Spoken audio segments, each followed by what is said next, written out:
juga kita bisa berkumpul di waktu dan tempat yang insya Allah diberkahi ini. Saya tidak mengatakan bahwasanya kita bisa berkumpul di sini atas kudroh dan irodah Allahnya saja, tapi juga atas dasar keinginan kita semua. Karena itu menunjukkan bahwasanya Ahlus Sunnah wal Jamaah itu seperti itu. Ahlus Sunnah wal Jamaah itu tidak menafikan kekuasaan Tuhan, tapi juga menghargai usaha manusia. Artinya segala sesuatu pasti didasari oleh kehendak Allah, kekuasaan Allah, tapi juga ada yang dikaitkan dengan usaha manusia. Oke, berhubung pada saat ini saya kebetulan biasa mungkin ya dari saya masih punya materi yang tahun kemarin ini kalau nggak salah. Jadi yang emang kalau masalah keaswajaan mungkin biasa ya. Kebetulan saya domisilinya di Bandung. Dari tahun ke tahun nggak tahu saya dari tahun berapa ini punya. Saya lihat-lihat di note masih ada catatan mengenai keaswajaan, mengenai akidah Ahlussunnah wal Jamaah. Seperti yang saya katakan tadi diawali ya, bahwa bahasanya saya mengawali dengan ayat atiullah itu sudah pada tahu mungkin ya. Terus hadis tentang perpecahan atau pembagian umat muslim menjadi 73 firqah, meskipun pada sesungguhnya Yahudi dan Nasrani juga sama, ada 72 atau 73 firqah. Di hadis yang lain dikatakan seperti itu. Pada dasarnya saya ngambil yang pertama dari sebelum ke aswajanya dulu, saya ngambil dari hal yang paling mendasarnya yakni Islam. Seperti yang kita ketahui bahwa Islam itu terbagi tiga. Yang pertama ada akidah, yang kedua ada syariah, yang ketiga ada akhlak. Ada akidah, syariah, juga akhlak. Ingat, pondasinya itu, didasarinya dari itu. Karena pembahasan Ahlussunnah wal Jamaah, terus pembahasan nyampe ke misalkan masuk ke NU versus Muhammadiyah dan lain sebagainya, perbedaan. Semuanya tidak terlepas dari yang tiga, akidah, syariah, juga akhlak. Yang pertama, masalah akidah. Akidah Ahlussunnah wal Jamaah yang kita ketahui adalah akidah yang menganut paham atau yang menjadi pelopor atau imamnya itu adalah ini enggak, saya enggak nganutnya langsung misalkan ke dikatakan ke Nabi langsung, enggak langsung gitu. Yang yang dipimpin oleh Abu Hasan Al-Asy'ari dan Abu Mansur Al-Maturidi. Yang pertama itu ya. Dari segi akidah Ahlussunnah wal Jamaah banyak pendapat yang mengatakan bahwa anutnya itu ke Abu Hasan Al-Asy'ari dan Abu Mansur Al-Maturidi. Seperti yang kita ketahui bahwasanya ajaran-ajaran beliau yang fenomenal itu seperti adanya sifat Allah yang 20, yang mustahil, yang jaiz gitu ya. Kalau dalam kajiannya bisa dilihat dalam kajian kitab Tijanud Daruri gitu kan, yang biasa fenomenal yang udah familiar. Nah, itu. Kenapa kita ngambil ke itu yang jadi pertanyaan, kenapa yang diambilnya itu dari akidah Abu Hasan Al-Asy'ari dan Abu Mansur Al-Maturidi? Kenapa ke sana? Kenapa ke sana? Kalau kita belajar ilmu kalam, bahwasanya sesungguhnya sebelum sebelum adanya gitu kan kelompok-kelompok yang mengatasnamakan Ahlus Sunnah wal Jamaah itu sebelumnya ada apa? Ada Khawarij, ada Syiah mungkin ya, terus ada apa lagi? Ada Mu'tazilah, ada Jabariyah, ada Qadariyah. Kita harus tahu posisi bahwa Ahlus Sunnah wal Jamaah yang dipelopori oleh Abu Hasan Al-Asy'ari dan Abu Mansur Al-Maturidi itu berada di tengah-tengah ajaran-ajaran yang ada sebelumnya. Makanya saya ngambilnya ayat wa kadzalika ja'alnakum ummatan wasata. Jadi situ penengah. Jadi kan umat yang berada di tengah. Kenapa harus ditengahi? Karena dikatakan kita sudah tahu ya bahwa bahwa ahabul amali abwamuha atau abdulul syai'i au satuha misalkan ya. Banyak hal yang mengatakan bahwa menengah. Menengah itu dikatakan kalau konsep menengah apa artinya? Menengah itu tidak ke kanan, tidak ke kiri, gitu kan? Tidak ke bawah, tidak ke atas. Tapi berada di tengah-tengah yang menyeimbang. Misalnya umpamanya dalam masalah kebaikan, kalaupun misalkan kalau kebaikan dilakukan secara berlebihan, itu tidak dikatakan baik. Anda sholat terus-menerus tanpa henti, misalkan, hingga Anda melupakan jatah atau hak dari tubuh Anda itu sendiri, dikatakan bahwa ibadah itu dikatakan menzolimi jasad Anda sendiri ketika dilakukan seperti itu.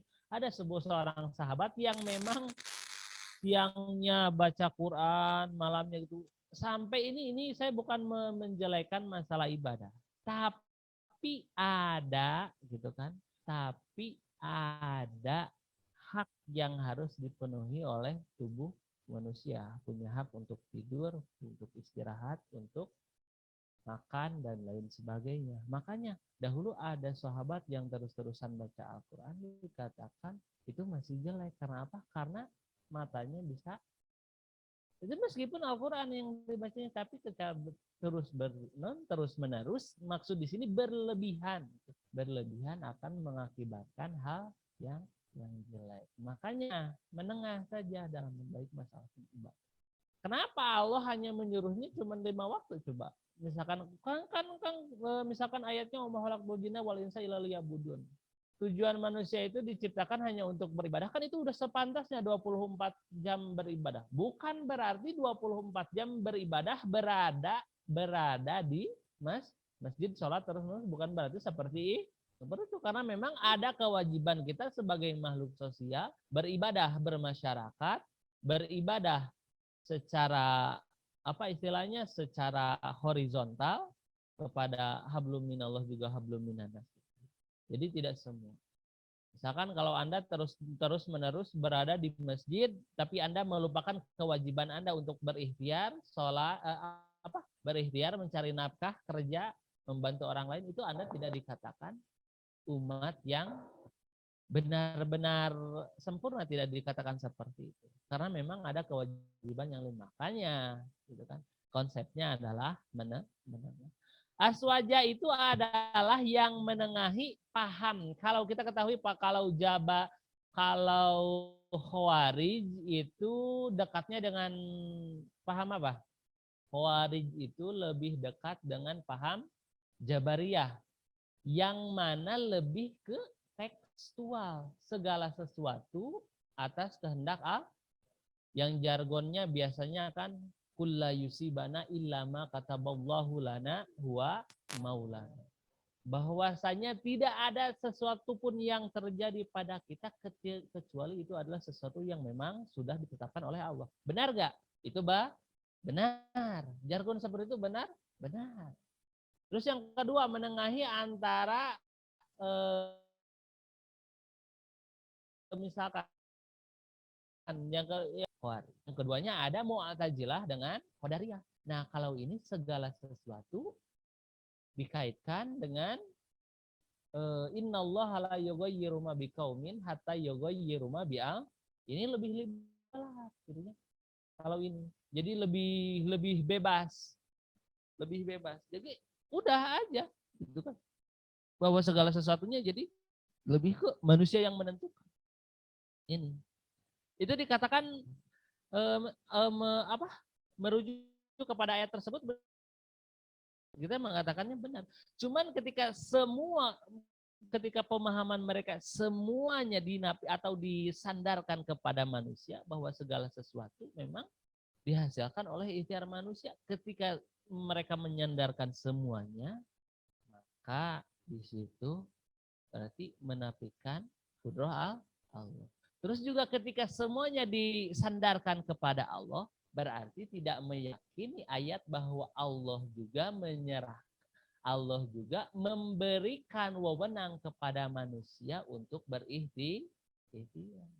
Jadi harus jangan mengkonsumsi sebelah atau sebagian ayat tersebut, melainkan harus dua-duanya. Nah, dari akidah Ahlus Sunnah wal Jamaah yang dibawa oleh Abu Hasan al-Asy'ari dan Abu Mansur al-Maturidi adalah menggabungkan antara istilahnya Ahlus Sunnah wal Jamaah itu meyakini segala kekuasaan Tuhan dan menghargai usaha yang dilakukan oleh manusia. Gitu ya. Istilahnya ada makom tawakal, ada makom ikhtiar, gitu kan. Ada tajrid, ada asbab kalau dalam tasawuf itu. Nah itu ya. Ciri corak yang pertama itu mengikuti pemahaman Abu Hasan al-Asy'ari dan Abu Mansur al-Maturidi yang mana menggabungkan pemahaman antara tekstual dan juga kalau dalam kedepannya kalau dalam itunya ngambil dalil naklinya diambil, juga dalil aklinya ijma kias itunya juga diambil. Yang kedua, yang pertama dalam masalah akidah itu ya. Yang kedua dalam masalah fikih. Kalau dalam masalah fikih kita ketahui bahwa Ahlus Sunnah wal Jamaah itu adalah yang mengambil salah satu madzhabul kubro yang 4. Sesungguhnya meskipun madhabul itu ada banyak ya. Ada yang mengatakan ini yang kubro itu memang paling kuat dan yang paling banyak dianut oleh kaum muslimin di seluruh dunia. Adapun yang sugro ada tuh yang memperbolehkan poliandri istilahnya, wanita menikahi laki-laki beberapa, ada itu di madhabul. Namun yang kita ketahui yang apalagi khususnya yang dianut oleh orang Indonesia, Malaysia, Asia Tenggara, kebanyakan itu adalah Syafi'iyah. Yang mana madzhabul kubra yang 4 adalah yang pertama Imam Hanafi, Imam Maliki, Imam Syafi'i, juga Imam Hambali. Kita ketahui bahwasanya Imam Hanafiyah itu nganutnya kemana? Kalau akidah ke Maturidiyah. Kalau Imam Malik dan Imam Syafi'i ngambilnya ke Syafi'iyah, ke Asy'ariyah, Abu Hasan al-Asy'ari. Kalau Imam Hambali ngambilnya ke Asariyah, gitu. Itu Asariyah. Yang kedua berarti. Yang kedua masuk dalam masalah fikih. yakni kalau dalam masalah fikih secara konteks penggalian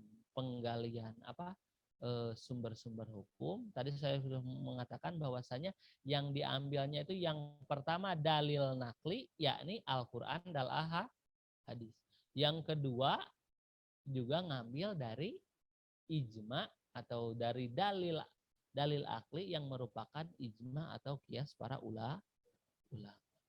Yang mana madhabul kubro kita ketahui bahwasanya dari 4 madhab imam madhab yang 4 itu mempunyai ijtihad yang dinamakan ijtihad mutlak, gitu kan ya. Ijtihad mutlak, ada ijtihad muqayyad. Umpamanya gini, kalau misalkan dalilnya kan saya tadi mengatakan atiullah wa atiur rasul wa ulil amri minkum. Terus fa in tanaza'tum fi syai'in farudduhu ila Allahi wa rasul. Nah ini. Yang pertama atiullah wa atiur rasul. Kalau secara konteks lafdiyah, lapatnya itu dalam Al-Qur'an atiullah wa atiur rasul. Atiu kudu taat anjeun kabeh, kalian harus taat Allah kepada Allah, wa atiu jeung kudu taat anjeun dan kalian semua harus taat Rasulullah kepada Rasul. Ketika lapad atiullah taat kepada Allah dan taat kepada Rasul, itu kalau secara lafdiyah kita kaji itu merupakan kan atap. Atap benar tuh. Atiullah wa atiur Rasul ada wau a. Tapi penggunaan atap di situ kalimat atiunya diulang lagi. Biasanya kalau atap itu tidak mengulang kalimat fiilnya. Langsung aja. Doroba Zaidun. Saya contohkan gini. Doroba Zaidun Amron wa Usmanu. Berarti yang mukul Amar siapa? Zaid dan Usman. Doroba Zaidun Amron wa Usmanu. Usman itu diatapkan kepada Zaid. Si dorobanya nggak diulang lagi. Diatapkan langsung. Nah, kalau dalam masalah ini, dalam masalah atiullah wa atiur rasul, kenapa itu lapad atiu diulang? Ada yang mengatakan ulama ahli tafsir bahwa taat kepada Allah dan kepada Rasul itu hukumnya mutlak. Berbeda dengan wa ulil amri minkum. Kenapa enggak dikatakan wa atiullah ulil amri minkum? Wa atiu ulil amri minkum. Kenapa tidak diulang? Di situ dikatakan bahwa taat kepada ulil amri itu tidak mutlak. Maksudnya ulil amri tidak bertentangan dengan apa yang dikatakan Al-Quran dan Al-Hadis, maka kita wajib menurutinya. Tapi kalau sudah bertentangan, maka di kita tidak ada istilahnya la ta'ata li makhlukin fi maksiatil. Nah, fi maksiatil holik itu ya. Misalnya tidak ada ketaatan kepada makhluk dalam melanggar aturan Tuhan. Maksudnya gitu ya. Wa ulil amri minkum. Terus di mana munculnya kias dan ijma? Fa'il tanaza'tum fi syai'in faruddu ilallahi wa rasul. Ini sudah dikatakan bahwasanya tidak semuanya, emang Al-Quran itu semuanya, saya ingin nanya, apakah semua yang dalam Al-Quran itu muhkamat, hukum? Tidak kan? Yang jadi hukumnya berapa persen? Al-Quran itu tidak, bahkan yang jadi hukumnya itu hanya sebagian kecil, benar nggak? Kebanyakan itu adalah kisah, ibroh, gitu kan? Kenapa seperti itu? Nah, di sini dikatakan Pak Intanaja'tum bisyai'in, bahwasanya ketika sesuatu memang bukan tidak ditemukan ya, tapi kita belum bisa memahami Al-Quran secara misalkan kamil atau secara lebih menyeluruh, ketika kita tidak di sesuatu tersebut tidak disebutkan dalam Al-Quran juga dalam Al-Hadis, maka di situ adalah Pak Intanaja'tum bisyai'in, maka di situ ada hukum ijma juga kias para ulama. Benar nggak? Misalkan kalau dahulu ini mah yang sudah familiar, misalkan kalau di Arab itu zakat itu menggunakan lain kan korma gitu kan ya, korma. Dia menggunakan korma itu kan. Terus selama di Indonesia emang korma sugan ayah di ujung berung itu kebun korma, nggak bulan puasa misalkan dipanen, kan?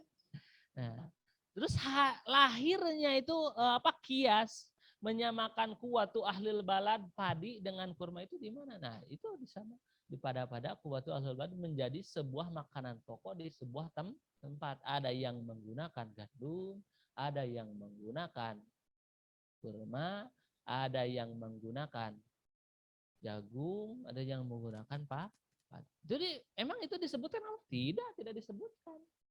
Ketemunya di mana? Ya itu di situ. Di para ijma dan kias para ulama. Makanya kita pakai ke sana. Apakah masih banyak? Masih banyak lagi gitu kan kita menggunakan ijma dan kias para ulama. Saya pengen bertanya, zaman sekarang apakah semuanya gitunya hal-hal tersebut memang sudah pernah terjadi di Rasul? Tidak semuanya kan? Bahkan banyak sekali hal-hal zaman sekarang yang memang tidak ada pada zaman Rasul. Contoh masalah hijab lah, masalah hijab.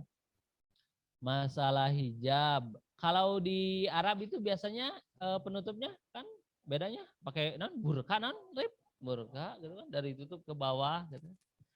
Terus kalau di kita ada kerudung, ada gamis, itu kan emang dari Nabi sudah ada joya gitu. Ayah Rabani itu. Ada gitu ya. Tidak ada. Meskipun dari zaman Nabi tidak ada, tapi dari zaman Nabi sudah ada hukum menutup aurat. Adapun menggunakan hal apapun itu, nah di situ, gitu kan, kita mentasbihkannya. Oh iya, ini juga bisa digunakan karena pada bisa menutup aurat. Namun dalam Al-Quran kan disebutkan bukan hanya menutup, tapi bukan hanya menutupi aurat, tapi menghilangkan naon? Tidak memperlihatkan lekuk tubuh, gitu kan? Soalnya ayeuna lo bahkan wah ditiung, celana lepis, nyeripit. Eta hijab lah gitu kan. Hah? Kan eta beda deui. Nah itu menjadi hal-hal yang beda. Itu memang tidak ditemuk emang zaman Nabi geus aya gitu nu gitu kan. Nah, zaman-zaman sekarang kita harus mengetahui bahwasanya substansinya dari situ adalah menutup aurat. Silahkan yang mana ciri menutup aurat atau menggunakan hijab itu tidak hanya menutupi tapi juga menghilangkan bentuk-bentuk tubuh juga tidak transpa, gitu kan? Dalam berhijab itu yang pertama aurat tertutup, tidak transparan juga menghilangkan lekuk tubuh. Berarti intinya hijab itu tuh. Yang jadi syariat itu hijabnya. Adapun cara menutupinya eku koran sugan. Ereku daun-daun, eku karunggoni sugan istilahnya. Itu terjadi masalah. Terjadi masalah. Makanya jangan heran kalau kita sholat terus di samping kita, misalkan kalau perempuan ada orang yang tidak menggunakan mukena. Misalkan kita fanatiknya kusawab di Indonesia budaya pakai mukena, jadi mukena pakainya mukena istilahnya. Jangan soalnya kalau mukena, hijab, kerudung gitu itu produk yang dihasilkan oleh adat. Benar tuh. Bukan disyariatkan karena yang disyariatnya itu hijabnya menutup dan menghilangkan transparan juga laku itunya itu yang jadi syariat. Adapun menggunakan apapun itu, nah itu tergantung.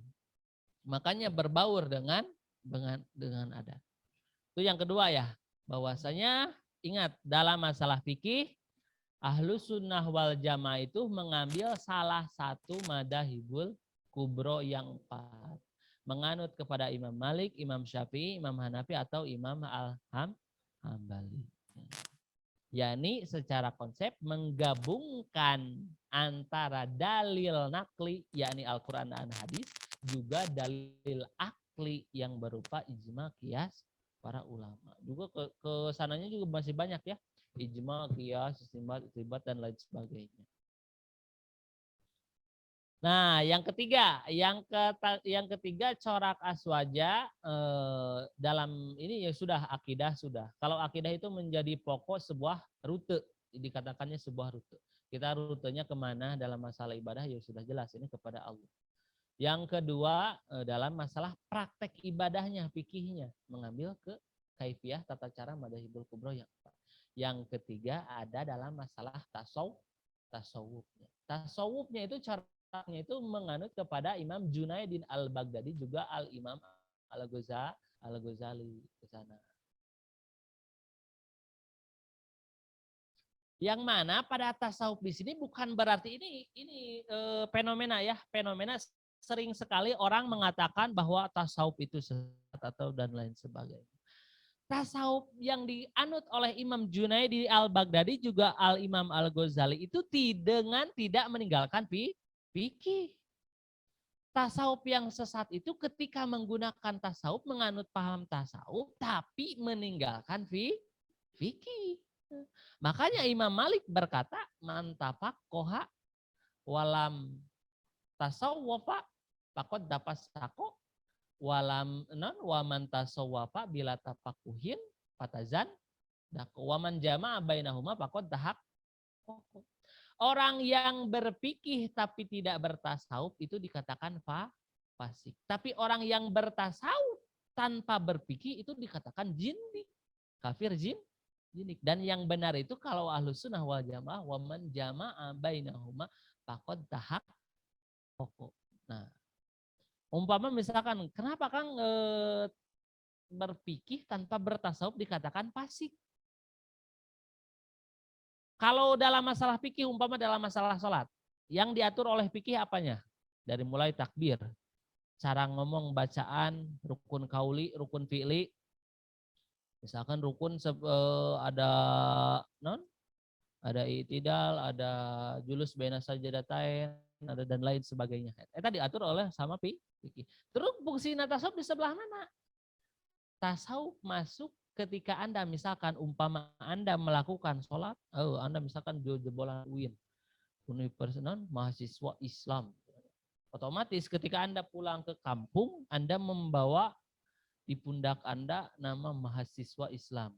Otomatis tuntutan profesi Anda itu ya lain profesi atau tuntutan akademisnya bahwasanya mau tidak mau Anda harus mempunyai wawasan keislaman baik secara material ataupun secara praktek.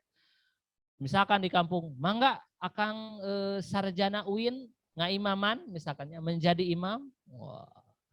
Kita ini sedang membicarakan di mana masuknya tasawuf. Otomatis kan rumah lulusan di Gigirna misalkan orang lulusan baca Al-Qur'ana alus gitu. Ngerti, pede keharup langsung. Dititah jadi imam langsung keharup sih gitu ya.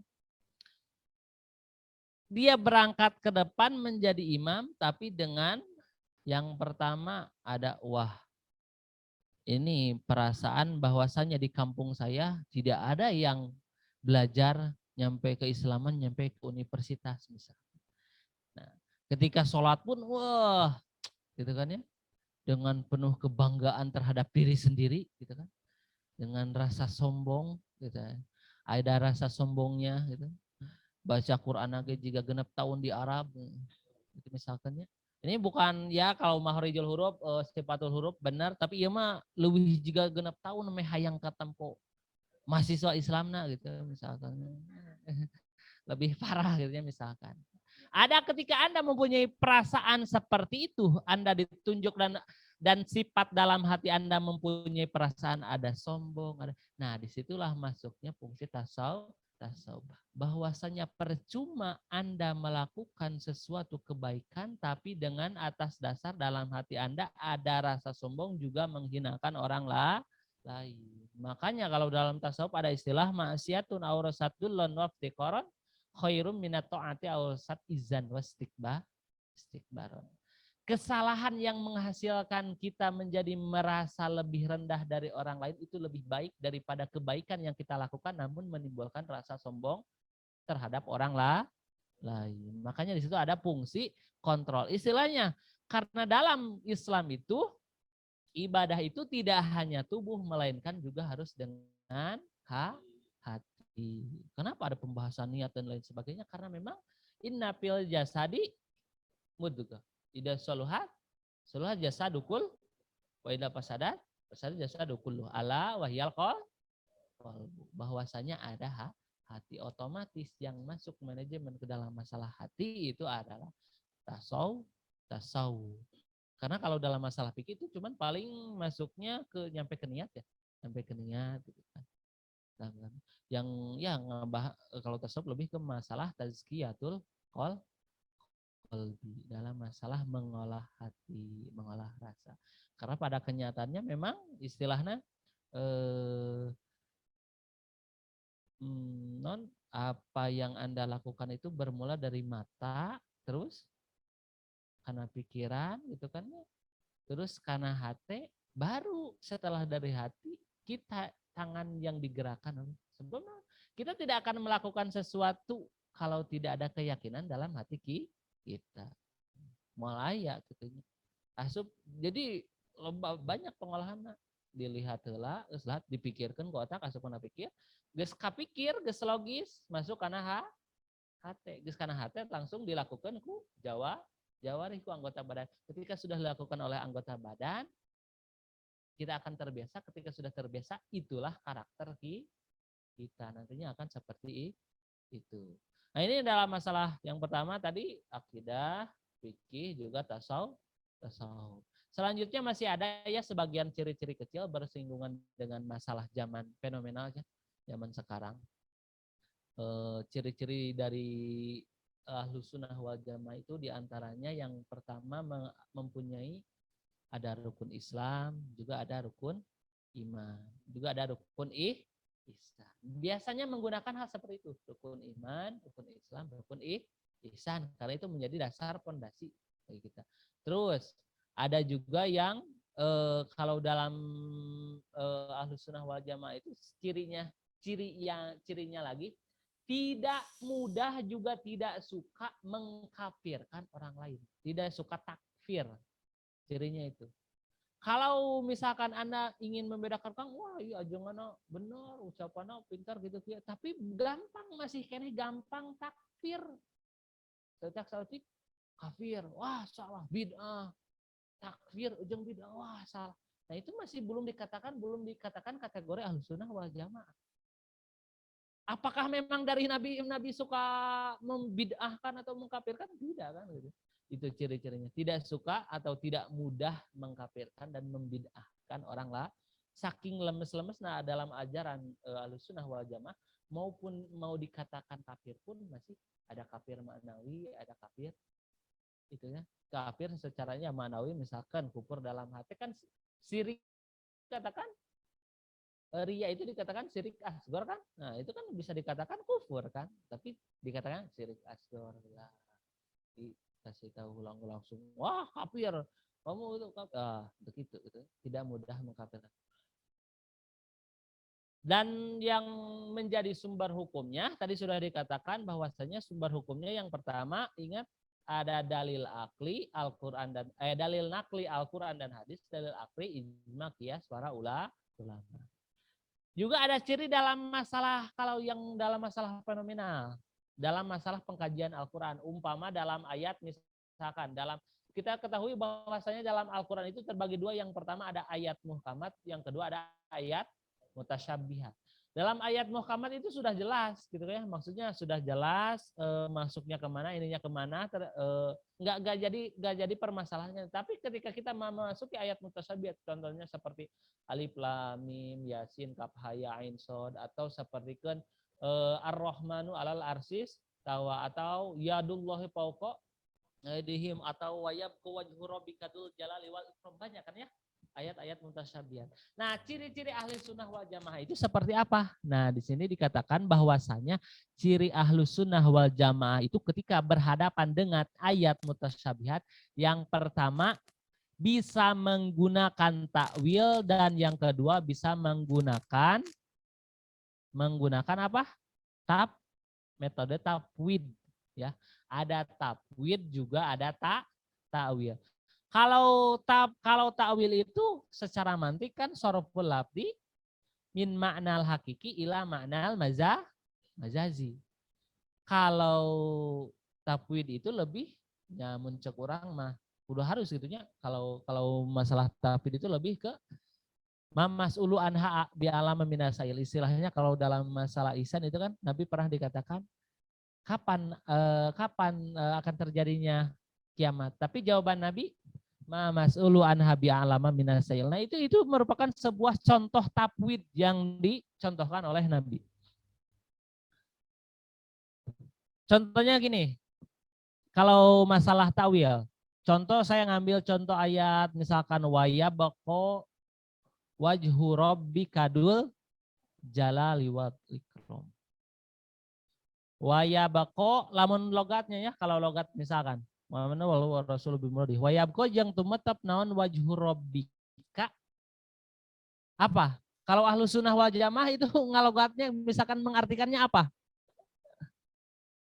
Kira-kira jadi naon? Wayabqa wajhu rabbika dzul jalali wal ikram. Iya, wajhnya jadi dimanain apa? Kudu apa asu aja. Masa kalau wajah itu bukan asu aja. Karena kalau nggak menggunakan takwil berarti tafwid. Wayabqa wajhu itu adalah keridoan. Wayabqa naon wajhu rabbika karidoan Gusti Al. Kita menggunakannya apa? Majaz mursal. Mimbabi itlaqil mahal alal hal. Yang disebutnya wajah tapi yang dimaksudnya adalah keridoan. Kenapa mang dari wajah ke keridoan? Ya kudu asup akal. Jangan bilang bahwa takwil itu tidak masuk akal sekali takwil itu. Kenapa? Mana lapatnya wajah tapi dimanai dengan keriduan. Saya contohkan seperti ini, misalkan Asti, ya, Asri, ya, Asri dia putus jeung Oci misalkan ya. Asri putus jeung Oci. Yang dulunya suka video callan gitu kan. Halo guys, misalkan ya. Kalau sekarang ketika sudah bercerai, mau ketemu pun menghindarkan muka. Kalaupun ketemu tidak mau memunculkan muka. Kumpul, kalau tidak berbalik atau menghindar. Itu berarti bahwasanya dalam muka itu berbeda lagi. Kalau orang yang sudah ridho, orang yang saling meridhoi, pasti akan tidak akan memalingkan muka. Tapi orang yang tidak ridho atau benci atau kecewa pasti akan memalingkanmu. Nah itu bahwasanya takwil di situ memang masuk. Atau yadullahi pauko yadi aidihim. Pauko aidihim. Nah di situ kalau aswajnya ngamana-nana. Kekuatan atau kekuasaan bukan tangan. Karena kalau meskipun secara labdiah dikatakan yadun, masa kan Allah itu mukhalafatul lil hawadi. Allah itu berbeda dengan Kalau Allah punya tangan berarti Allah sama dengan makhluk. Kalau holik sama dengan makhluk, apa bedanya berarti? Bukan holik berarti, benar nggak? Makanya dalam Islam itu tidak ada istilah pembuatan patung Tuhan. Sugan gitu. Kiblat pun bukan maksud menuhankan kiblat. Itu hanya sebuah tanda arah kemana kita beribadah. Bukan menuhankan kiblat. Bukan Allah berada di sana, tidak. Atau ar-Rahmanu alal arsistawa. Bahwa Allah itu duduk di atas aras, tidak. Aswaja itu tidak memanai seperti itu. Hati-hati dengan kitab Al-Ibanah yang memang sudah yang memang pencetusnya adalah Imam Abu Hasan Al-Asy'ari, tapi sudah diselewengkan oleh banyak kaum yang tidak menyukai kaum Ahlus Sunnah wal Jamaah. Di antaranya itu, karena memang di Aswaja pernah dikaji Al-Ibanah itu. Saya ngomong Al-Ibanah, familiar lah istilahnya kalau Al-Ibanah itu diselewengkan. Yang pertama itu ya yadullah yadullah fawqa aydihim ar-rahmanu alal arsistawa terus wa wajhu rabbika dzul ikram. Kalau yadullah fawqa aydihim itu sama menggunakan tawil majaj mursal mim babi itlaqi mahal alal hal. Yang disebutnya tangan tapi yang dimaksudnya adalah kekuasaan atau tenaga yang ada dalam tangan. Bukan berarti Allah bertenaga, ingat ya ini bukan tenaga lagi ya, bukan tenaga tapi kuasa Tuhan. Contohnya saya kalau lamun kajian kan sok sering ya. Sok sering ngabahasakeun kieu nya, ngabahasakeun lamun kajian. Misalkan aya budak orok modal gitu ya, anak kecil modal. Nah, misalkan seorang majikan anaknya BAB, dia punya pembantu. Majikannya bilang, Inem misalkan ya, Inem atau satu. Tolong bersihkan si Ade. Benar tuh. Tolong bersihkan si Ade. Emang tai bisa jadi suci dibersihkan? Benar tuh. Lah, lu dimaksudnya bukan kotorannya, tapi tempat keluar juga tempat jatuh. Jadi sebenarnya kita juga sering menggunakan kalimat takwil seperti kan gitu kan ya. Ya emang kotoran manusia tolong bersihkan si Ade. Emang bisa jadi suci teh? Henteu kan ya namana tai mah tai we najis mah. Najis suka najis digosok, disabunan, dirinsoan jadi suci. Hah? Tapi yang dimaksudnya itu adalah tempat keluar, nyameureun tempat keluar BAB-na juga tempat jatuh. Nah, lamun kalau bahasa Sunda mah, ka mana mang? Ngababat galeng misalnya. Lo galeng di babadan ya. Tapi nu diek ngababad jukut nu aya di naga. Nu disebut nama galeng tapi anu dimaksud nama jukut. Nah, itu adalah hal-hal yang memang sering digunakan. Kalau ada yang mengenakan takwil? Takwil itu adalah hal-hal yang memang sering digunakan oleh manusia. Nah, di antaranya intinya ada takwil. Kalau masalah tafwid, nah tafwid yang dicontohkan oleh Imam Malik bin Anas, pernah ada orang yang bertanya kepada Imam Malik bin Anas tentang ayat-ayat mutasyabihat, umpama tentang Ar-Rahmanu 'alal arsistawa. Imam Malik berkata, al-makna ma'lumun wal kaifu majhulun. Itu kan ya? Wal imanu bihi wajibun wasu'alu anha bid'atun. Kalau kita nggak bisa takwil, jangan sembarangan. Oh, berarti ya kos tadinya ada tangan Tuhan, ada wajah Tuhan, aduh Tuhan mempunyai bentuk atau gitu. Kalau kita tidak tahu tentang takwil, maka gunakan takwil. Kalau ditanya bahwasanya Imam Malik mengatakan ngasih contoh bahwa ketika ditanya ayat mutasawwid, al makna ma'lumun, bahwasanya maknanya itu maklum, sudah pada kita ketahui. Tapi wal kaifu, adapun bagaimananya itu tidak diketahui, majulun. Wal imanu bihi, adapun mengimani ayat tersebut itu wajibun. Wasu'alu anha bid'atun. Gimana sih wajah Tuhan? Nah, itu adalah pertanyaan bid'ah. Makanya dalam aswaja, dalam Ahlus Sunnah wal Jamaah berkaitan dengan, pernah misalkan kemarin saya kajian, bahwasanya itu kan munculnya itu pertanyaan-pertanyaan itu seperti dalam masalah filsafat. Kalau memanai wayab wajhu rabbika dzul jalali wal ikram dengan makna wajah Tuhan, berarti nyampe pasti akan ada pertanyaan-pertanyaan yang lebih gila lagi, lebih ekstrim.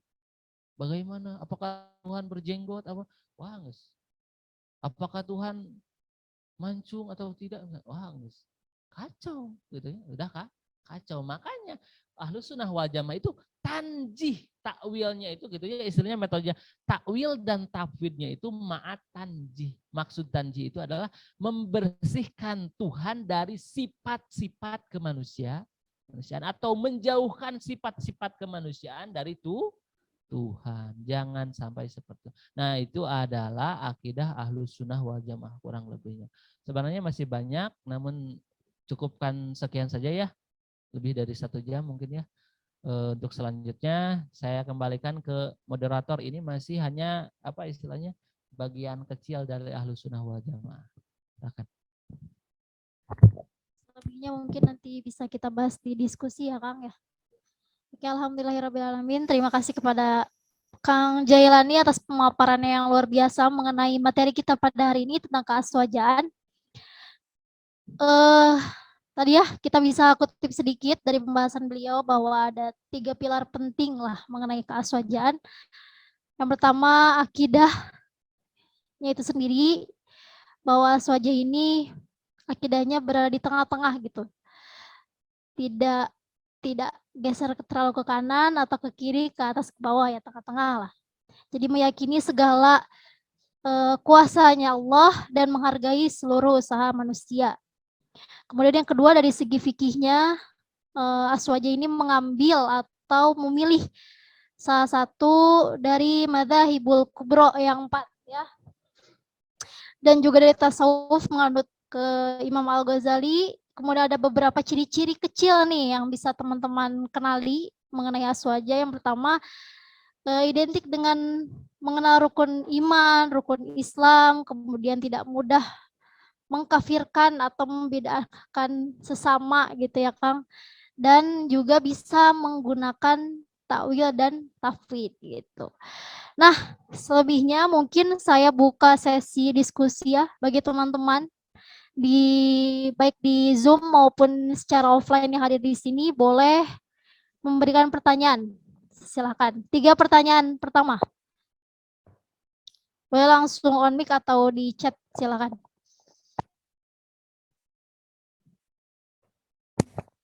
Yang di Zoom ada yang mau bertanya?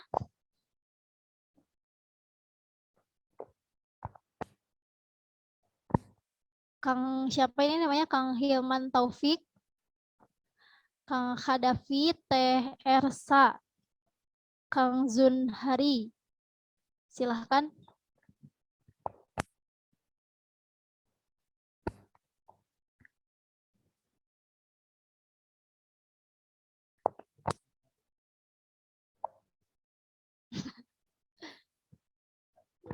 Oke, kalau belum ada mungkin dari saya dulu Kang, boleh? Oke. Ya, saya dulu aja ya. Jadi ini pertanyaan lebih ke apa ya? Jadi teman saya nih Kang pernah bertanya. Dia ini adalah bisa dibilang kayak apa ya? Dia bilangnya saya tuh kayak pemuda hijrah gitu. Baru pertama kali mendalami agama Islam itu sendiri, padahal dia Islam selama ini kan. Nah, dia tuh bilang saya tuh pengen banget yang apa mengenal yang katanya Ahlus Sunnah wal Jamaah. Bagi saya pemula, kira-kira langkah-langkah dasar seperti apa yang bisa saya lakukan gitu untuk menemukan Ahlus Sunnah wal Jamaah yang memang sesungguhnya gitu kan. Karena kan sekarang tadi yang udah Kang Jani sebutkan juga banyak yang mengaku-ngaku Ahlus Sunnah wal Jamaah padahal tidak gitu. Mungkin bisa dikasih Kang tips-tips dasar langkah-langkah untuk para pemula. Ya saya juga pemula gitu ya Kang. Mencari Ahlus Sunnah wal Jamaah yang benar itu sendiri. Mangga Kang.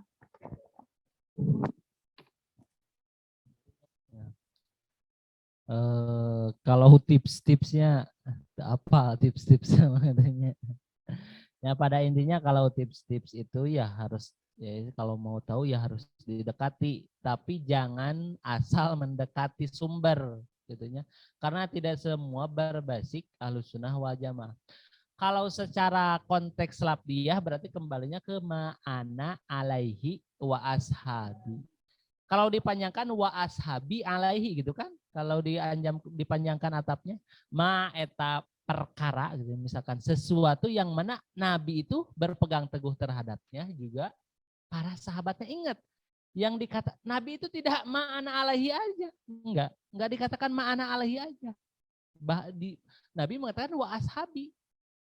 Kita juga harus tahu bahwasanya ada hadis. Berarti hal yang memang dipegang teguh oleh Nabi juga para sahabatnya. Apakah berhenti di sahabat? Terus kurunnya Aimatul Mujtahidin itu sahabat bukan? Bukan kan? Kurun ke apa? Tabiin, tabiin bahkan tabiin atau tabiin gitu kan? Imam Malik. Terus kenapa kita nyampe ngambil ke sana? Ingat, Nabi mengatakan al ulama warasatul an. Iya, itu yang. Cuman itu konteks ulamanya di garis bawahi. Innama yakhsyallaha min ibadil. Ulamanya itu yang seperti apa? Kalau ulama yang bikin gerah, bukan menyejukkan, itu perlu ditanyakan. Kata orang, ingat ulama dengan ustadz, dengan ajengan, dengan kiai itu beda. Ulama, Anda berhak menjadi ulama semuanya, gitu kan? Tak perlu misalkannya ulama kan emang udah jelas banyak ilmunya itu udah jelas. Yang pertama harus banyak ilmunya. Cuma dalam praktik hal yang lainnya itu harus digaris bawahi bahwa kategori ulamanya yang dimaksudnya itu seperti apa. Jadi kenapa Ahlus Sunnah wal Jamaah itu berpegang teguhnya tidak hanya apa yang dikatakan oleh Nabi, tidak hanya pada Al-Quran dan hadis, karena yang dikatakan Nabinya pun ada wa ashabi. Dan dia Nabi pun mengatakan bahwa ulama itu warasatul anbiya. Berarti kalau Nabi memang Nabi sudah tidak ada, berpegang teguh bisa berpegang teguh kepada para ulama. Nah kalau ingin mendekati Ahlus Sunnah wal Jamaah ya udah jelas dekati ulama. Namun ulamanya yang seperti apa? Nah di sini karena kita berada pada zaman yang memang banyak ulama yang akan membingungkan. Sebenarnya bukan membingungkan, kitanya yang tidak bisa menyeleksi. Bukan membingungkan, karena kitanya tidak bisa menyeleksi. Maksudnya membingungkan itu wabil khusus kepada bagi orang-orang yang awam. Orang-orang yang karek baru belajar Islam 2 bulan, geus berkuar-kuar, misalkan dina, wah geus asapang Islamna dina medsos, dina status, dina geus juga. Nah, itu padahal tuh bisa gitu. Baru googling, baru sasumber nggak bisa. Wah, kamu salah gitu kan misalkannya. Naon gitu kan ada kunut, ada ini. Nah, itu kan itu baru dari satu sumber, jangan sampai seperti itu. Nah, kita di posisi memang banyak akan ada istilahnya kasirul hutoba, qalilul ulama. Akhir zaman itu akan banyak kasirul hutoba, banyak pembicara, banyak orang-orang yang berbicara tentang agama, tapi qalilul ulama, tapi dia itu bukan ulama. ulama gitu maksudnya. Jadi kalau pengen tahu misalkan aswaja, dekati sumbernya. Lihat sumbernya, corak-coraknya tadi saya sudah mengatakan corak-coraknya misalkan seperti itu, tidak mudah takwir, menggunakan takwil dalam ayat muhkam mutasyabihat, mengemakannya rukun Islam, rukun iman, juga menyerukan non tauhid, wujud kidam baqo muhalafatul hawadisi, menjauhkan sifat kemanusiaan dari Tuhan atau membersihkan tanjihnya gitu kan. Tanjihnya tidak sembarangan memaknai hal-hal yang memang bisa menyerupakan Tuhan dengan makhluk gitu kan. Dan masih banyak lagi diantaranya, bahkan ada yang mengatakan bahwa ciri Ahlus Sunnah wal Jamaah itu mempercayai adanya karomah. Selain mengimani mukjizat yang terjadi pada Nabi, juga meyakini adanya karomah ada karomah kan ada mau. Saya pengen nanya, apakah dari SD itu ada pelajaran akidah akhlak gitu, ayat pelajaran bahwa karomah kepada aulia, maunah kepada orang mukmin yang soleh. Ayah kan ya? Nah, berarti emang alhamdulillahnya di kita itu dari kecil memang udah ada dasar-dasar Ahlus Sunnah wal Jamaah. Karena memang mau tidak mau, kalau dalam kitab istilahnya Jam'ul Jawami mengatakan kalau dalam masalah karomah dan mukjizat itu kullu ma yajuju ayyakuna mu'jizatan lin nabi yajuju ayyakuna karomatan lil wali illat tahada, kecuali pengakuan. Segala sesuatu yang pernah terjadi sebagai mukjizat kepada Nabi bisa terjadi kepada para aulia sebagai cuman bukan mukjizat. Karomah. Makanya kalau ada yang ngomongin masalah mukjizatna mukjizat namanya geus salahnya mungkin lamun aya kehebatan berarti antara karomah dan maunah. Kalau perbedaannya ilat tahada, kecuali adanya pengakuan. Kalau karomah itu tidak boleh ada pengakuan. Tapi kalau mukjizat itu kepada Nabi wajib adanya pengakuan bahwa ini mukjizat, misalkan kata Nabi ini mukjizat saya. Nah, itu wajib. Tapi kalau karomah itu harus disembunyikan gitu kan ya. Kenapa harus disembunyikan? Karomah aulia itu kenapa harus disembunyikan? Karena bakal jadi fitnah. Ingat, fitnah akhir zaman loba nepikeun ka aya misalkan di India, wah Said Baba eta non mengeluarkan emas dan lain sebagainya. Banyak gitu kan ya. Misalkan matak aya misalkan orang yang minta non istilahnya obat-obatan, minta berobat, datang di Ciduhan sekali balik langsung cager. Nah gitu, hal seperti itu tuh bukan untuk digembor-gemborkan, ingat. Karena apa? Karena hal seperti itu bisa menjadi fitnah. Mata kantong aneh kayak aya nu bisa naon saeutik ngaku nabi, tila tukang cukur kan ngaku nabi nya. Bisa nyukuran sorangan. Iya, tapi halus.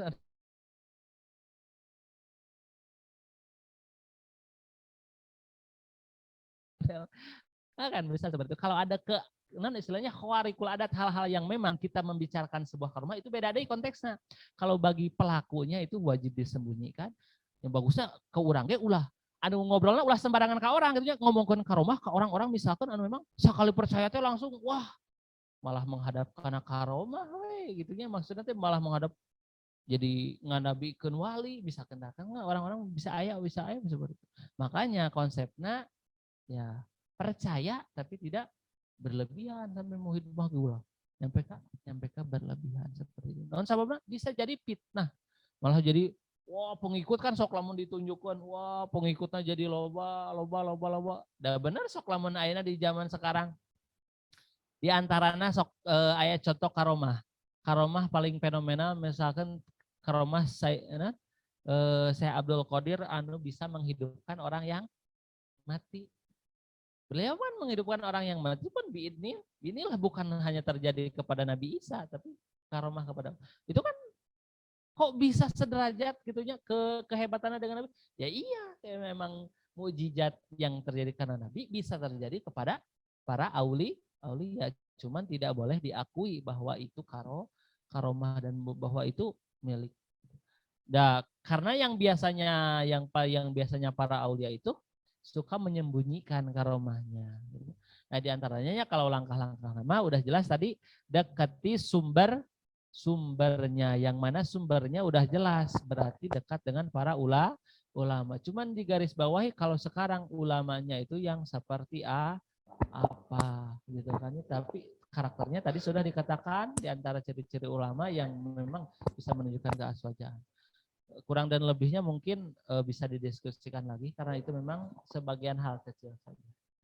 Baik, siap. Hatur nuhun Kang Jailani atas jawabannya.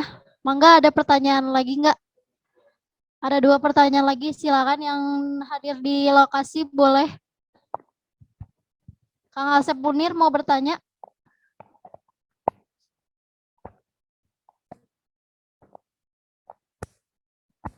Mangga boleh. Ada Kang Rizwan mau bertanya?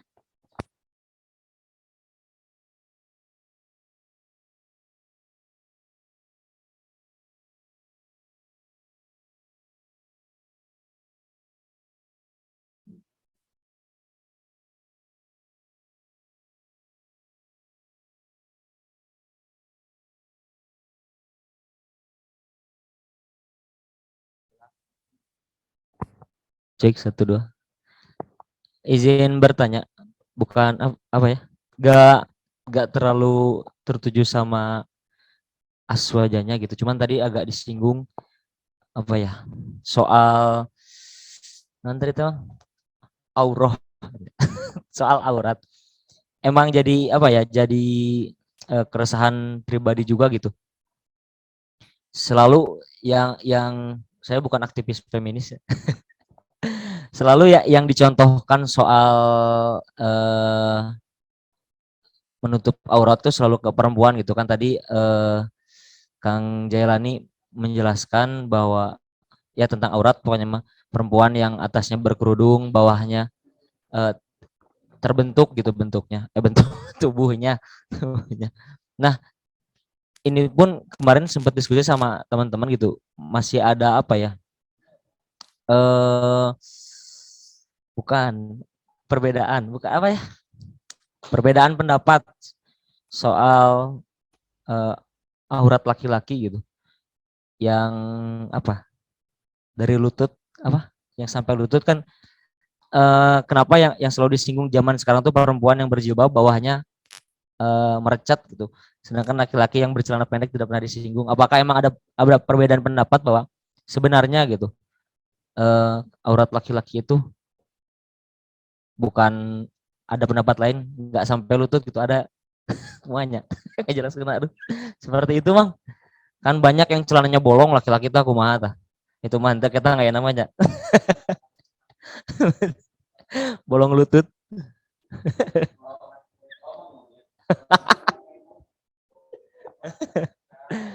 Siapa tahu emang ada perbedaan pendapat dalam hal itu gitu. Karena ya itu tadi sih yang selalu disinggung, kenapa selalu perempuan, laki-lakinya nggak pernah.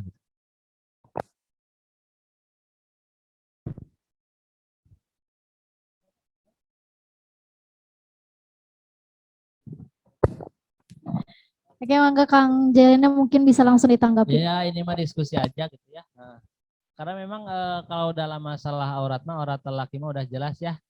Aurat laki-laki itu adalah mabaina surrah warukbah, antara istilahnya antara pusar dan lutut. Itu aurat yang itu area yang memang sudah mutlak jadi aurat secara apa istilahnya? Ya secara nasiahnya gitu ya, secara nasiahnya emang udah jelas itu aurat. Namun perlu dipahami ada lagi ya aurat yang memang area bukan aurat tapi tidak bagus untuk dipertontonkan atau tidak diperbolehkan, umpama bagian dada laki-laki anu berotot. Berotot six pack. Seri kunaon? Kunaon seri? Berotot kunaon seri? Oh, rasa penempelnya ya normal berarti. Emang tak itu kan dikatakan bukan aurat tapi area anu memang tidak istilahnya bukannya tidak pantas, tidak layak dipertontonkan. Ada yang udah jelas. Nah, Terus kalau kalau perempuan lebih disinggung daripada laki-laki, emang nasnya lebih besar dalam masalah aurat itu adalah kepada perempuan. Zuyyinalin nasi hubbus syahwat. Kenapa hubbus syahwati minan nisa? Karena perempuan itu dikatakan perhiasan. Kenapa dikatakan zayyin? Karena memang jelas ayeuna gitu. Jelas sekali bahwasanya perempuan itu memang dikategorikan ini seperti perhiasan hal-hal anu memang bukan hanya dari bentuk tubuh, dari sifatnya pun, dari sifat dari suaranya pun bisa merupakan sebuah kalau yang namanya perhiasan otomatis peminatnya banyak dan misalkan gitu. Nah, terus kalau dia memang tubuh manusia itu, tubuh perempuan itu diciptakan berbeda dengan laki-laki. Jarang lah laki nu demplon mah, saya ngomong. Benar tuh? Ayat tapi jarang, benar tuh? Tapi perempuan mah dari sananya diciptakan memang lebih, ya itu udah emang dinas lagi, jadi perhiasan itu menggoda. Perempuan itu tong boroning lempang bedoang tekudu gutak kita katawa naon boga banget gelis mah geus langsung diparolongkeun bener teu karena memang sudah menjadi perhiasan yang sudah jelas bakalan menggoda beda jeung laki-laki gitu kan ya jeung laki-laki beda karakter dari karakternya juga makanya aurat laki-laki itu lebih sedikit nah anu maklum maksudnya mabaina surah warukbah itu aurat yang maklum sudah kita ketahui teman guer maklumnya diantaranya dari dada ke bawah. Nah itu bisa jadi aurat. Tapi kalau kita katakan menggoda, menimbulkan syahwat bisa jadi aurat. Sok dipikir kalau iya mah kita pikirkan nih, dia kacamata misalkan kacamata kajian misalkan. Kalau kalian menggunakan kacamata kedokteran, naon sih nu kitu? Kur bagian awak tubuh, benar tuh? Daging. Kalau pakai kacamata kedokteran. Tapi nah bisa jereset kasih udin gitu mau ditempo. Nah iya. Jadi permasalahannya itu. Karena Tuhan menciptakan sudah tahu kelemahan dan kelemahan dan kelebihannya manusia. Emang itu mah daek tuh dikatakan justru anu untuk nafsu acan dikatakan normal pan benar gitu kan. Anu mempunyai reaksi ketika melihat berarti normal. Tapi lamun dipikir-pikir nih, sok pakai kacamata kedokteran. Nah, artinya bagian tubuh, awak, daging, gitu-gitu kene, sok lamun dipikir-pikir nih. Maksudnya emang aya fitrah diberikan kepada manusia yang manusia normalnya dan ugelo mau kabitahan tapi teuing eta walau alam bisi walau alam katanya makanya seperti itu. Dan sudah dinas dari sananya diciptakannya bahwa perempuan itu seperti perhiasan baik dari bentuk tubuh, dari perilaku, dari cara ngomong lagi kan. Mata ada yang mengatakan bahwa saya sebagian yang mengatakan sautul mar'ati auratun. Ada yang mengatakan bahwa suara perempuan itu bisa menjadi aurat. Ketika naon sok awewe dipakai mendesah gitu kan ya bahaya gitu kan ya youtuber gitu kan nah itu sudah dipakai udah jelas itu jadi aurat bahaya leheng ianya lamun makanya kalau aurat perempuan berarti aurat perempuan sakumaha aurat perempuan jambi ubadaniha masih wal wajhi wal kafain gitu ya. Selain iya kafe iya kan? Kafun, iya mah beda deh. Iya mah kalau ini belakangnya udah beda lagi, ini udah orang gitu ya. Langsung lamun wajhun mah jelas. Itu ada yang mengatakan bahwasanya jami ubadaniha masih wal wajhi wal kafain itu tuh khorijah salat.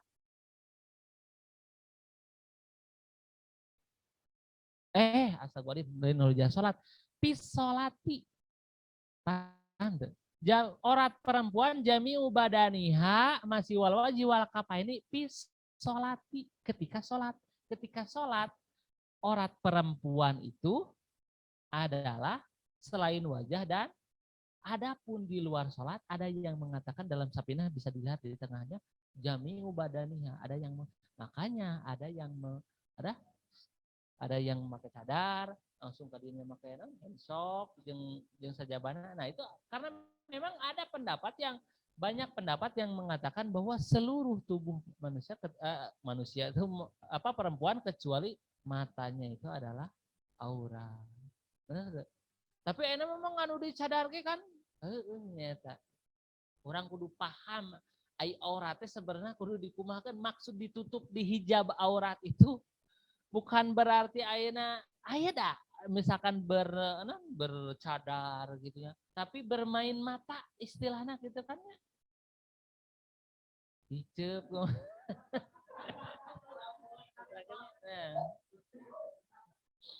Jadi kudu pinter-pinter menutup aurat itu bukan hanya semata tubuh ditutupi. Kalau perempuan mah, tapi berikut perilaku. Karena bahaya istilahnya kan, perempuan naon sih? Sapentingna perempuan kumaha? An-nisa'u imadul bilad, benar tuh? Bahwa perempuan itu adalah tihangnya sebuah negara. Dah bener. Hancur lalaki ku awewe mah. Napoleon Bonaparte lain saha anu perang nu rip anu di itu Perancis kan. Ada yang perang karena perempuan. Benar tuh. Sama Alvarez sih. Sama Napoleon Bonaparte-nya. Untuk salah. Nah, karena masalah perempuan. Emang pengaruh perempuan teh besar. Hancur istilahnya gitu kan. Geus teu aneh garlut perebut awewe gitu kan. Istilahnya geus di lembur di mana wae berarti pengaruh perempuan itu besar. Makanya perempuan itu emang di Islam lain bukan didiskriminasi atau dikumahakeun. Benar-benar dilindungi. Ari sebenarnya kieu enggak pernah kenapa perempuan nyampe ke auratna masih kan nyampe ke jami ubadaniha gitu ya. Jami ubadaniha gitu. Konsepnya kan enggak masalah aurat mah perempuan auratna jami ubadaniha, laki konsepnya godul basor menunjukkan pandangan pareta kan intinya mah laki nunduk awe ditutup gitu kan yang jelas lah ada kebanyakan secara realita gitu kan laki-laki itu akan lebih berani menggoda perempuan yang terbuka daripada tertutup. Cuma akhirnya bagi orang-orang yang memang belum memeluk Islam can kaharti gitu kan. Seberapa istimewanya perempuan kedudukannya di Islam mah gitu kan. Saking nyampe gitu. Makanya jadi tong aneh, nu dimasalahkan karena memang dampaknya lebih besar di perempuan. Dampaknya juga lebih besar. Kata kayaknya geus ripuh ayeuna mah geus zaman TikTok mah gitu nya. Aduh aing. Digoyang-goyangnya Muhammad ya. Nah, makanya emang sudah hati-hati ya mah khususnya kalau buat aswaja, punya perempuan aswaja. Saya sering kalau kajian terus banyak terutama banyak misalkan kaum perempuan tong sembarangan foto gitu. Aduh munyan manyun awe pan resep gitu nya di selfie teh naonan gitu nya. Emang gitu nya lalaki resepan emang resep tapi naonan gitu. Naonan gitu. Emang sih berarti aduh aingnya kalau aya nu geulis masih kikituan keneh berarti can geulis masih ngabutuhkeun anu benar-benar geulis mah kan kudu ngalakukan nu kitu keur memikat perhatian laki-laki benar teh. Berarti lamun masih ngabutuhkeun berarti istilahnya nu beunghar mah cicing moal gawe gitu mah usah. Eta berarti mesti usaha hayang keneh kapuji hayang berarti can geulis gitu teh gitu kan ya. Jangan sampai gitulah nya hati-hati bukan nama. Sok minang gitu kan ya. Saya memperhatikan biasanya media sosial kerjaman baheula mah jarang ya. Sok ya. Kebetulannya orang mah di main media sosial di zaman tahun sabahanya. 2011-an lah meureun nya. Jarang gitu nya. Emang heueuh kitunya. ketika pertama aya kamera wah bener kealaman lah pasti kabeh gitu. Tapi ketika zaman dulu perubahan nanti kan set baheula hok saya nanya punya TikTok 2018 saya ngaitkeun jeung TikTok misalnya karena memang anu ngarusak bakal bakal kacau gitu. Biasanya itu walau alam. Nah, akhirnya awal 2018 wah apal merenya saya pernah nyen TikTok jeung barudak jeung Mamunir tah. Kepluk cenah. Memenangkan madu kepluk nu gitu ning mah jeung si Ade. Dari TikTok teh emang gak ada anu joget-joget perempuan caleng nu kitu teh gak ada wan. Bener teh? Kayak dilihat. Emang eueuh jarang. Tapi ayeuna perubahan tempo cet drastis. Parah kan ayeuna. Dulu mah aya nu joget-joget gitu teh langsung nu pada nu lain lagi nya nu saladan misalkan komen. Naon jualan naon? Ayeuna mah geus dianggap biasa, bener teh. Saking ku dianggap biasa di tempat umum joget lagi ngalakukeun. Iya emang geus kacau gitu nya. Emang geus kacau ieu mah. Lamun awewe nang geus kitu tong nyalahkeun lalaki lamun loba anu selingkuh loba anu kumaha. Bener. Kalau perempuan, ya saya bukan menyudutkan perempuannya maksudnya. Kieu we ku logika. Kalau perempuan ingin misalkan yang sudah beristri, ingin suaminya setia, berarti perempuan dengan sesama perempuan harus kerjasama. Kerjasama menutupi ulah nyampe aya perempuan, aya non perilaku perempuan anu memang menggoda. Ketika anu geus budaya geus kitu nya geus. Ayeuna saya nyebutkeun bakal moal aneh anu selingkuh anu kada itu geus naon salaki boga pamajikan kasus membuka semua aneh. Naon sababna? Ya sababnya tempo awewena. Itu kan. Lain bermain di belakang, suka mempertontonkan gitu kan ya. Suka mempertontonkan misalkan gerakan mang ari gitu cenah laki-lakinya tidak ya sarua laki-lakinya pun gitu kan lamun teu apal konsep godul basor yang geus ripuh. Kita teripuh kumaha ngalponya pengan HP benar teu. Sok saya anu asalna umpama kieu mang Urang teu lapar, teu hayang dahar, tapi ku sabab tiap hari nempuan aduh mukbang jigangeuna. Bener teu ngarangsang. Jangan sampai memberikan rangsangan kepada laki-laki. Keur laki-laki teu apal konsep godul basornya emang susah ngajaga panan katanya ditambah ada tontonan yang sepertinya udah kacau, bakal kacau gitu. Ya mas saya lain ngadoakeun kacau naudzubillah teh nya mudah-mudahan itu. Mudah-mudahan pemerintah gitu ya. Orang pengen nanya teh, sedikit kecewa mungkinnya kepada pemerintahan misalkan hal seperti itu dibiarkan karena memang seperti itu bisa ngarusak generasi. Sebenarnya tong dipermasalahkeun non aya budak nepikeun kacau kumaha gitu. Udah iya. Nah, ieu mah dibiarkan. Da emang dulu mah gitu. Cek we 2008 betul kan. Emang buka TikTok pangheulana buat 2018 nya Pak. Tok. Tapi enong geus teu ka mana maksudnya nanti ke perubahan dulu. Jadi ketika Instagram berubah jadi wah geus kacau. Kadi itu kadieu geus kacau. Maka nya wayahna we ieu nya lamun aya misalkan anu boga kenalan di atas itu. Jangan sampai dibiarkan hariwang. Walau alam lah. Itu cenah naon gitu. Jadi karena TikTok. Aya masalah auratnya. Nah, mudah-mudahan ulah we aya budak aswa jamaah gitu ya.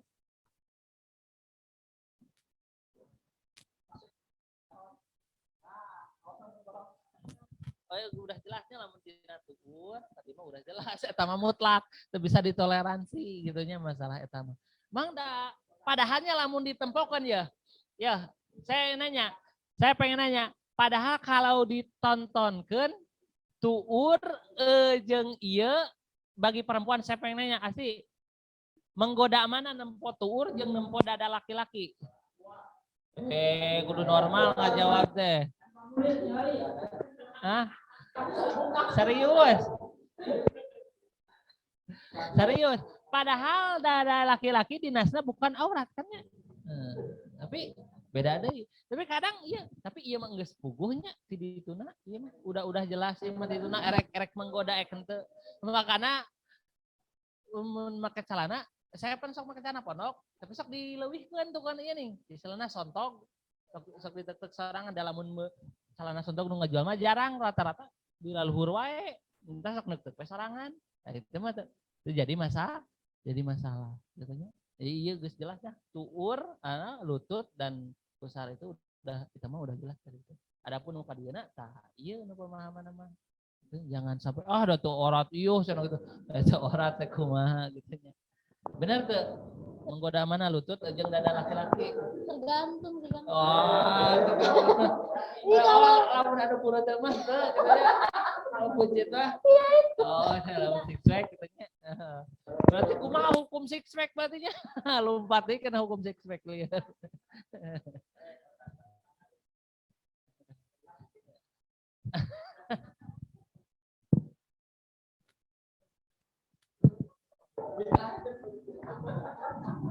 Oke, siap.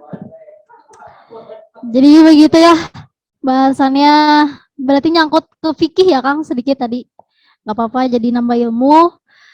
Mungkin satu lagi terakhir, ada yang mau bertanya nggak? Mangga Kang Asep.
Waalaikumsalam warahmatullahi wabarakatuh. Oke, saya ulang sedikit ya. Pada intinya pertanyaan dari Kang Asep Munir itu bagaimana cara mengantisipasi agar kita tidak terkecoh oleh Wahabi atau oleh Aswaja yang berbasis Wahabi sebenarnya begitu ya. Maka Kang Jailani.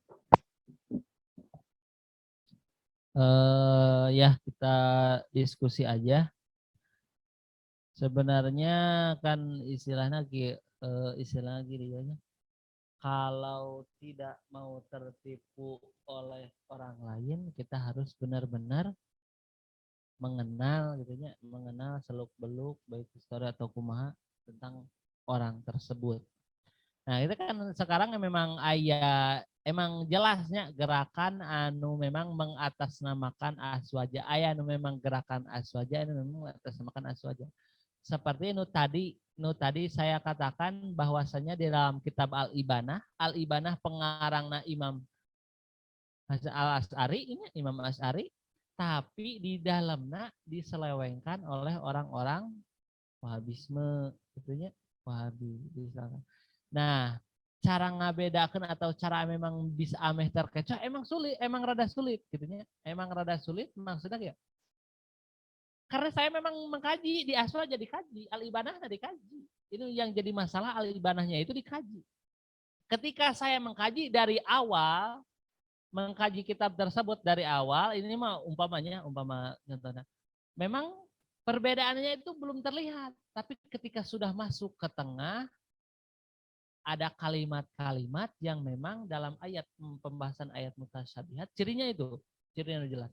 Dalam ayat mutasyabihat, mereka jelas-jelas mengatakan bahwa Allah punya tempat dalam kitab tersebut. Makanya dihentikan. Maksud saya di dia, sebenarnya mau mengatasnamakan aswaja pun Wahabi bakal tetap akan ada coraknya. Akan ada coraknya. Di antaranya nggak jelas. Umpama disinggung dalam masalah bunut, tahlilan, tawasul, gitu ya. Bakal langsung ngabantah jelas-jelas misalkannya dalam masalah tong jauh-jauh ya. Atau dalam masalah furu'iyah seperti itu. Terus anu paling jelas mah bakal kelihatannya dalam masalah pemaknaan ayat mutasyabihat biasanya. Dalam metode takwil dan tafsir. Apa yang mereka gunakan? Ya arif ayat tuh. Ya arif ayat mah sok aya anak-anak Timur Tengah. Aina Allah Ar-Rahmanu alal arsistawa. Jawabnya gitu. Aina Allah Ar-Rahmanu alal arsistawa. Nah, itu udah jelas. Itu udah mengatasbihkan bahwa Tuhan mempunyai tempat. Tidak boleh. Nah, itu udah jelas. Itu bukan ahlu sunnah wal jamaah. Tidak ada metode tanjihnya, tidak ada pembersihan Tuhan dari sifat manusia. Terus kalau misalkan aina dikatakan kumaha kalau misalkan di UIN digitunya. Ah, sebenarnya kalau kita mahnya mudah. Erek masuk ke aswaja di Indonesia mah mudah. Karena memang basic dari kebanyakan dan basic dari kecilnya ajarannya di SD juga bahwa penting ayeuna teh aya kana teh eueuh. Jika nama geus eueuh. Geus aya nu marah-marah sok itu maksudnya anu ajarannya Asy'ariyah, anu Maturidiyah udah leutik. Tah, ini emang udah padahal zaman saya mah SD itu masih ingat, masih ada gitu kan. Pembahasan karomah, maunah dan lain sebagainya. Emang dulu mah masih basic. Cuman kita tidak takutnya itu karena memang Indonesia itu adalah negara dengan bisa dikatakan dengan pondok pesantren terbanyak.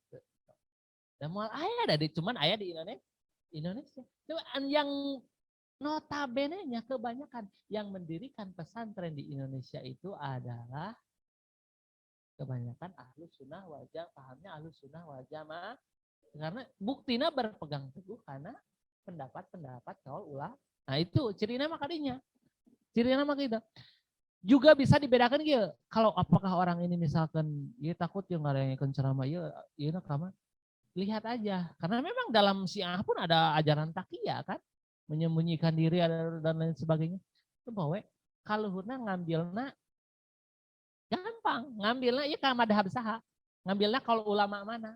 Makanya orang kudu apa?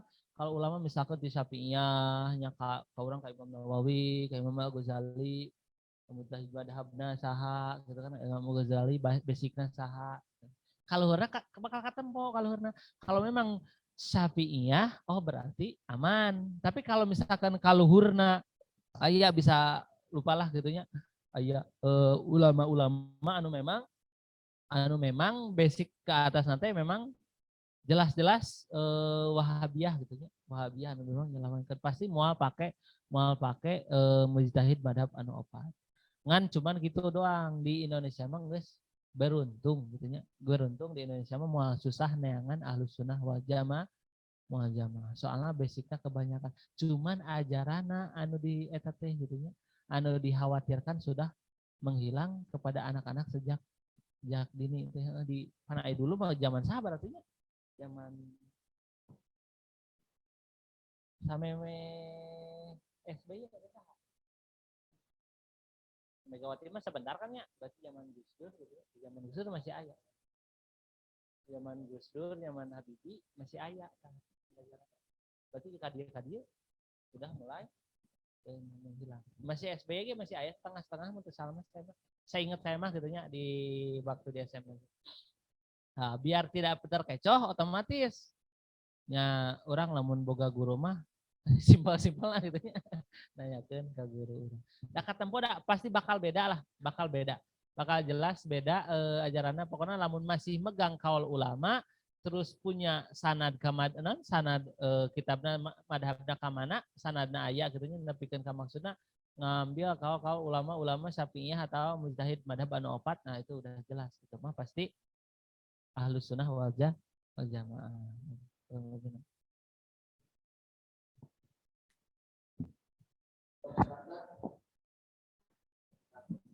Oke, jadi cukup jelas ya, Kang Asep Munir. Hah? Oke, ada lagi nggak dari peserta? Boleh deh satu lagi.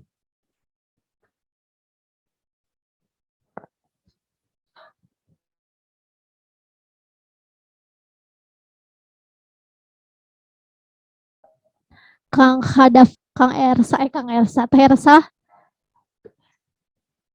ada lagi pertanyaan? Kalau tidak ada, mungkin karena memang sudah cukup ya waktunya, alhamdulillah. Pertanyaannya luar biasa dan penjelasannya juga, Masya Allah, menambah ilmu kita. Mungkin sebelum ditutup, Kang ada closing statement dulu untuk materi kita pada hari ini. Mangga, Kang.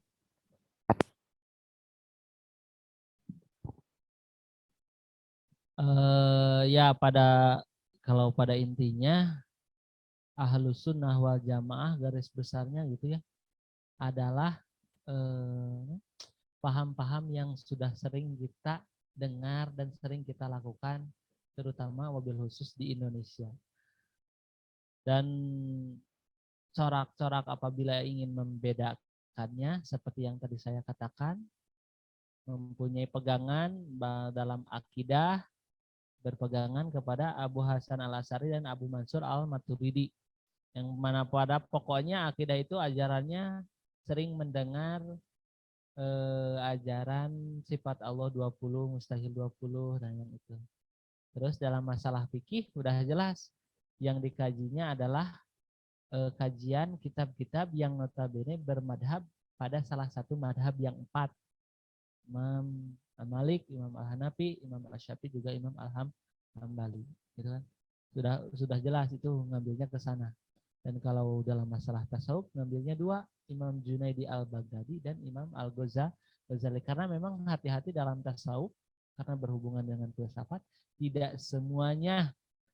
Kalau tasawufnya Imam Al-Ghazali dan Imam Junaidi Al-Baghdadi itu tasawuf yang memang tidak dilepaskan dari fikih. Jadi tasawufnya aman tanpa melepaskan fikih juga tauhid. Jadi akidah, syariah dan akhlaknya justru dikolaborasikan, disatukan. Berbeda karena memang ada banyak golongan-golongan yang mengatakan mutasawwifin yang bertasawuf dan berfilsafat namun keluar dari ranah fikih. Nah, itu yang dikatakan sesat. Mudah-mudahan bermanfaat dari saya, segitu saja. Wallahu a'lam bishawab. Wabillahi taufiq wal hidayah. Assalamualaikum warahmatullahi wabarakatuh. Waalaikumsalam warahmatullahi wabarakatuh. Alhamdulillahirrahmanirrahim. Materi kita pada hari ini tentang keaswajan sudah selesai. Saya ucapkan terima kasih banyak kepada Kang Ahmad Jailani atas penyampaian dan pemaparan materinya yang luar biasa pada hari ini. Mudah-mudahan kita mendapatkan keberkahan dan kemanfaatannya atas apa yang telah beliau sampaikan. Saya selaku moderator pada hari ini memohon maaf dan mengucapkan banyak terima kasih. Akhirul kalam. Assalamualaikum warahmatullahi wabarakatuh. Saya kembalikan kepada MC.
Alhamdulillah, untuk pemaparan materi yang kedua terkait keaswajaan tadi telah disampaikan oleh pembicara yang sangat hebat, teman-teman, Kang Jailani.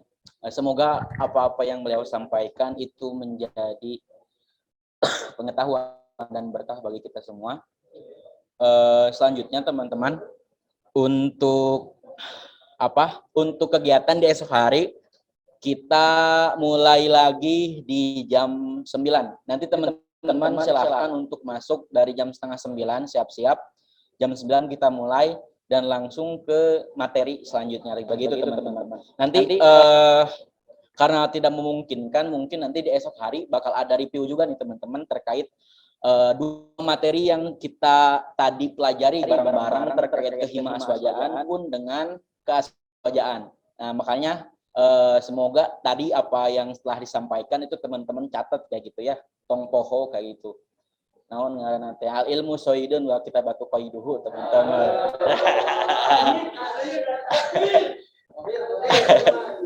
Kayak gitu mungkin teman-teman, itu saja yang mungkin bisa saya sampaikan sebagai MC. Semoga perkumpulan kita diberkahi oleh Allah Subhanahu wa taala. Syukron ala ihtimamikum. Wassalamualaikum warahmatullahi wabarakatuh. Terima kasih teman-teman.